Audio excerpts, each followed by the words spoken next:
और हमने इंसान को उसके माँ बाप के साथ नेक सुलूक करने का हुक्म दिया है। ए मुखातब, अगर तेरे माँ बाप तुझे मजबूर करें कि तू मेरे साथ किसी को शरीक बनाए जिसकी हकीकत की तुझे वाकिफियत नहीं, तो उनका कहा न मानियो। तुम सबको मेरी तरफ लौट कर आना है, फिर जो कुछ तुम करते थे मैं तुमको जता दूंगा।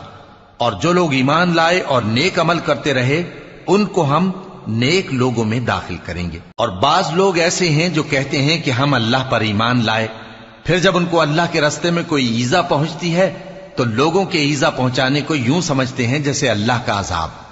और अगर तुम्हारे परवरदिगार की तरफ से मदद पहुंचे तो कहते हैं कि हम तो तुम्हारे साथ थे। क्या जो अहले आलम के सीनों में है अल्लाह उससे वाकिफ नहीं?